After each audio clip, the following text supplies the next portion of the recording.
नमस्कार, आप देख रहे हैं मतंग न्यूज। तो आइए इस खास प्रोग्राम में आपकी खास मुलाकात के साथ आपको गांव शहर से लेकर हर क्षेत्र की समस्याओं, वहां के विकास कार्यों को लेकर रखते हैं अपडेट। तो चलिए आज हम आपको रूबरू कराएंगे एक खास खबर से। आजमगढ़ सांसद माननीय धर्मेंद्र जी अपने लोकसभा क्षेत्र में 4 दिवसीय भ्रमण कार्यक्रम के क्रम में आज दिनांक 1 सितंबर 2024 को गरुड़ होटल में सपा प्रवक्ता अशोक यादव द्वारा आयोजित प्रबुद्ध संवाद कार्यक्रम, जिसमें शामिल होकर Indian medical association, BMS doctor संगठन, नीमा बार एसोसिएशन समेत कई तमाम सामाजिक संगठनों के पदाधिकारियों से मिलकर विचारों से तथा उनकी समस्याओं से अवगत हुए और अपने स्तर से उनकी समस्याओं को यथासंभव निराकरण करने का वादा किया।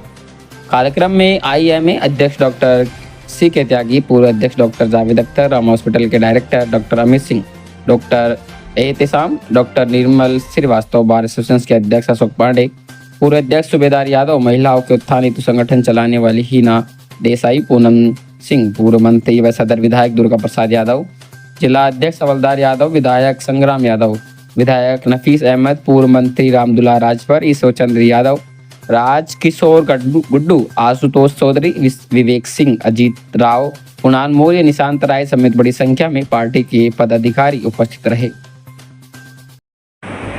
हमारे सदर के लोकप्रिय विधायक माननीय दुर्गा प्रसाद यादव जी,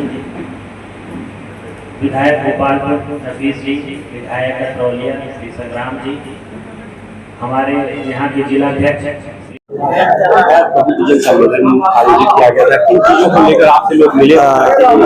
स्वाभाविक तौर पे अलग अलग समाज के अलग अलग क्षेत्रों के लोग, डॉक्टर साहिबान मिले, वकील साहिबान मिले, सरकारी कर्मचारी मिले, समाज के अलग अलग क्षेत्रों में करने वाले बहुत सारे सामाजिक लोग मिले और जो उन्होंने चर्चा की, बड़ी सार्थक चर्चा रही।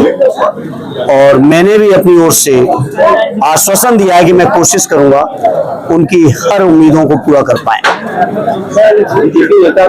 यही है और बीजेपी के लोग इन चीजों को, अपने लोगों को हमेशा बचाने में लगे रहे। अभी भी कोई कार्रवाई, ठोस और सार्थक कार्रवाई नहीं की गई और भी तमाम घटनाएं सुनने को मिली होगी। बीजेपी के लोग केवल अपनों को बचाते हैं, लेकिन देश का जनमानस इन बातों को देख रहा है। हाँ, पता चला जमानत भी मिली, लोगों ने उसके उनके स्वागत भी किए हैं। इसी तरह से गुजरात में भी हुआ था, बीजेपी के लोगों ने किया। बीजेपी के लोग को कोई मतलब नहीं है महिला सुरक्षा से। अभी बताओ, फरुखाबाद की बेटियों के साथ न्याय दिया क्या? कहीं न्याय नहीं मिल रहा है। आयोजकों को पता होगा। आज के कार्यक्रम के विषय में बताएं, किस तरह का कार्यक्रम था जिसमें सांसद जी उपस्थित थे और किन किन विषयों पे बातचीत? आज का जो कार्यक्रम था वो माननीय सांसद श्री धर्मेंद्र यादव जी का प्रबुद्ध वर्ग के साथ संवाद था। इसमें प्रबुद्ध वर्ग की क्या क्या समस्याएं हैं उसका डिस्कशन और अपने जो पक्ष है प्रबुद्ध वर्ग का, जो समस्याएं वो झेल रहे हैं, वो उन्होंने सांसद जी के सामने रखा है, ताकि जो समस्याएं हम झेल रहे हैं शासन स्तर पर, प्रशासन स्तर पर, उसमें क्या हो सकता है उसका उपचार किया जा सके, उसके हिसाब से निर्णय ले जा सके। क्योंकि ये जो प्रबुद्ध वर्ग है, अगर इसको काम करने में कोई दिक्कत आती है तो उससे अंततः जो दिक्कत आती है वो सामान्य जनमानस को ही आती है। जैसे आज डॉक्टरों की सुरक्षा का मुद्दा उठा, रजिस्ट्रेशन में जो दिक्कतें उसका मुद्दा उठा, हमारे अधिवक्तागणों ने जो ग्राम न्यायालय है वहाँ पे अच्छा इंफ्रास्ट्रक्चर न होने की बात की, पानी न होने की बात की, और हीना देसाई मैम ने जो डेस्टिट्यूट लोग पड़े रहते हैं, जो महिलाएं पड़ी रहती हैं बस स्टेशन पे या रेलवे स्टेशन पे, उनकी सुध लेने वाला कोई नहीं है।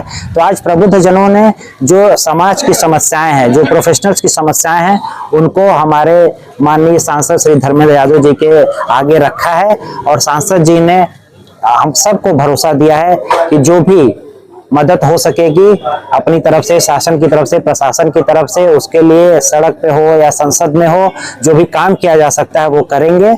और इसमें मैं अशोक यादव जी का बहुत बहुत धन्यवाद देना चाहूंगा कि उन्हीं का विजन, उन्हीं की मेहनत है कि ये प्रोग्राम हो सका है। आम जन की भी बहुत सारी समस्याएं होती है मेडिकल फील्ड से जुड़े लोगों से, जैसे अभी डॉक्टर जावेद साहब ने कहा, वरिष्ठ चिकित्सक हैं, उन्होंने फीस को लेकर के बात की, सोनोग्राफी के रेट या ऑपरेशन के रेट की बात की। आम जन भी काफी सफर कर रहा है, तो आप लोगों की तरफ से, आप लोगों के एसोसिएशन की तरफ से भी क्या इस तरह का कुछ निर्धारण किया जाए? हाँ, अभी IMA ये सोच रहा है, IMA 2-3 चीजें सोच रहा है कि अभी तो क्या है कि हम एक एक गांव करके हर अलग अलग विधानसभा में लेने वाले हैं बूथ, और हम ये देखना चाहते हैं कि एक विधानसभा में या एक ब्लॉक में किस तरह की बीमारियां ज्यादा हैं, ताकि उससे संबंधित जो प्रिकॉशनरी मेजर है हम उनको बता सकें।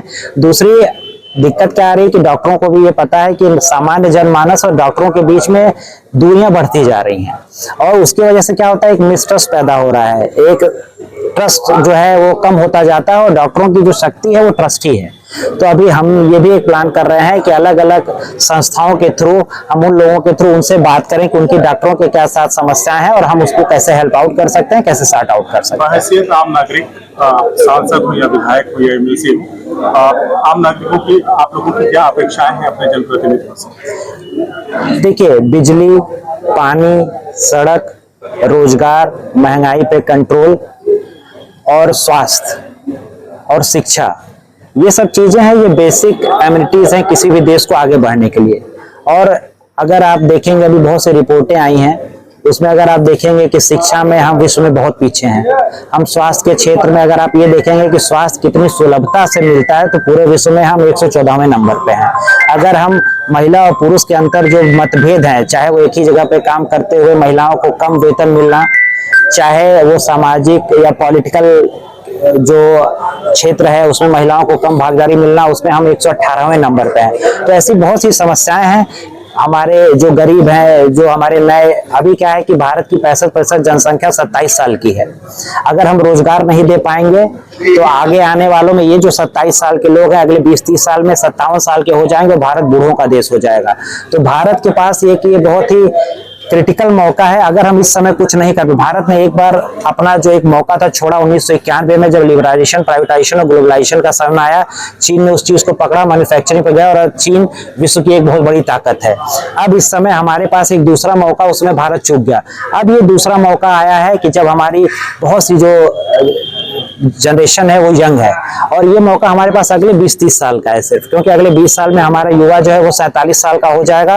और उस समय अगर हेल्थ इंफ्रास्ट्रक्चर अच्छा नहीं रहेगा तो जीरियाट्रिक पॉपुलेशन, जो बूढ़े लोग हैं, उनके इलाज का अच्छा नहीं रहेगा, उनका हेल्थ इंश्योरेंस नहीं रहेगा, तो आगे हम बहुत ही झेलने वाले हैं। तो अभी बहुत जरूरत है कि हम महंगाई को कंट्रोल करें, शिक्षा को बढ़ाएं, स्किलफुल एजुकेशन को बढ़ाएं, ताकि हमारे जो युवा हैं वो अपने पैर पे खड़े हो सके। जैसा कि एक बात कहते हैं ना कि एक आदमी को एक दिन मछली खिलाएंगे तो वो एक दिन भूखा नहीं रहेगा, लेकिन उसको अगर मछली पकड़ना सिखा दें वो जिंदगी में कभी भूखा नहीं रहेगा।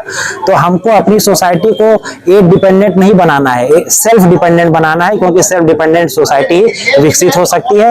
इन्हीं सब चीजों को लेकर आज हमारा प्रबुद्ध संवाद था, और मैं अपने मीडिया के भी सभी जो भाई हैं उनको बहुत बहुत धन्यवाद देता हूं कि आपने हमारा प्रोग्राम अच्छे से कवरेज किया, और जो हमारी समस्याएं थी और जन की समस्याएं थी वो आप लोगों ने माननीय सांसद जी से भी उठाई हैं, उसके लिए आप सबका भी बहुत बहुत